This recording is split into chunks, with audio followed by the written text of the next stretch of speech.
কিছুমান শাক পাচলিৰ ঔষধি গুণৰ বিষয়ে জানো কাৰণে ভিডিঅ'ত কওঁ, কিন্তু কেতিয়াবা এনেকুৱা একাংশ দৰ্শক থাকে যিসকলে ঠাট্টা কৰে যে ইউটিউব আৰু ফেচবুকত ডাক্তৰৰ নিচিনাকৈ প্ৰেছক্ৰাইব কৰিছে। কিন্তু মই ভাবোঁ পৰম্পৰাগত ঔষধি গুণৰ বিষয়ে জানিবলৈ চিকিৎসা বিজ্ঞানৰ ডিগ্ৰীৰ প্ৰয়োজন নাই। প্ৰিয় দৰ্শক, যোৱা বছৰ ভৰ বাৰিষা দুজন প্ৰাক্তন ছাত্ৰই ভাত খাবলৈ আহিছিল। মই গাহৰি মাংস ৰান্ধিছিলোঁ। কিহেৰে কেনেকৈ ৰান্ধিছিলোঁ তাকে আপোনালোকক দেখুৱাম। ভিডিঅ'টো সম্পূৰ্ণৰূপে চাব বুলি আশা কৰিলোঁ। মাজে মাজে আহিবি আকৌ দেই। গাহৰি মাংস কেঁচাকৈ সিজালে বেছি সোৱাদ হয়, কিন্তু মোৰ অভ্যাসবশতঃ হালধি আৰু নিমখ দি পানীৰে প্ৰথমতে সিজাই লৈছোঁ।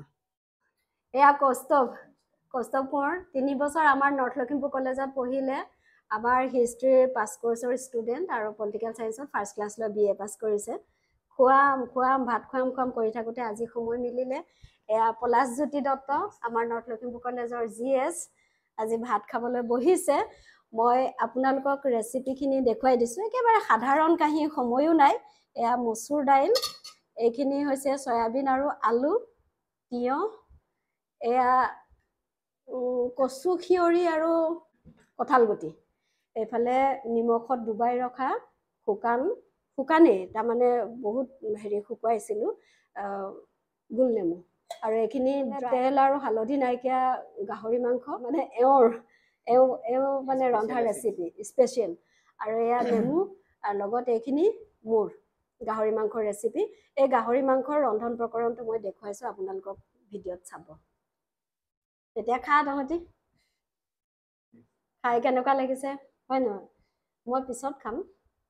চাউলো ঘৰৰ কিন্তু দেই, কণজহা চাউল।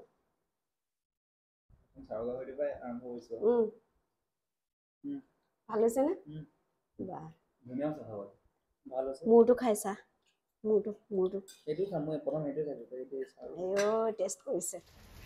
ডিব্ৰুগড়ৰ পৰা নৰ্থ লখিমপুৰ কলেজত ৰাজনীতি বিজ্ঞান বিষয়ত মেজৰ লৈ পঢ়িবলৈ আহিছিল কৌস্তভ কোঁৱৰ।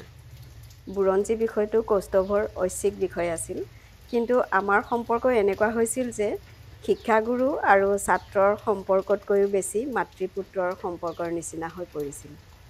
কৌস্তভে ফোনত গাহৰি মাংসৰে ভাত খোৱাৰ কথা কৈছিল।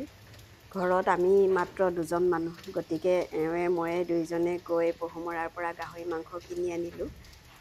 বাহিৰেই চোতালতে থকা ৰঙা টেঙামৰাজোপাৰ পাত আৰু আগ এতিয়া ছিঙি লৈছোঁ। এই ভিডিঅ'টো 2024 বৰ্ষৰ জুলাই মাহৰ ভিডিঅ'। 2024 বৰ্ষৰ মে' মাহতে মোৰ ফোনটো বেয়া হৈ গৈছিল। গ্ৰীণ স্ক্ৰীণৰ প্ৰব্লেম হৈছিল। বৰমইনাই বম্বেলৈ লৈ গৈছিল। সেইকাৰণে বহুত ভিডিঅ' ভালদৰে কৰিব পৰা নাছিলোঁ। অৱশ্যে এই ভিডিঅ'টো এওঁৰ মোবাইলত কৰিছিলোঁ। দেউতাকৰ মোবাইলত বৰমইনাই iMovie আৰু ষ্টুডিঅ' ভৰাই থৈ গৈছিল। সেইকাৰণেহে চেক বুজি মাজে মাজে 2-এটা ভিডিঅ' মই কৰিব পাৰিছিলোঁ। কথা পাতিবলৈ মোক অৱশ্যে ছেমছাঙৰ মোবাইল এটা কিনি দি থৈ গৈছিল, কিন্তু নিজৰ মোবাইলটো হাতত নাথাকিলে সকলো মিছা। যোৱা বছৰ কাৰিকৰী বিজুতিৰ কাৰণে মই যথেষ্ট অসুবিধাৰ সন্মুখীন হৈছিলোঁ। মনত পৰিলে এতিয়াও দুখ লাগে। তেলত পিঁয়াজ, নহৰু আৰু শুকান জলকীয়া দি দিছোঁ। সোৱাদ অনুসৰি নিমখ আৰু হালধি দিছোঁ। সিজাই ৰখা গাহৰি মাংসখিনি এতিয়া দি দিছোঁ। মাংসখিনি লৰাই তেল আৰু পিঁয়াজ নহৰুৰ সৈতে ভালদৰে মিহলাই দিছোঁ।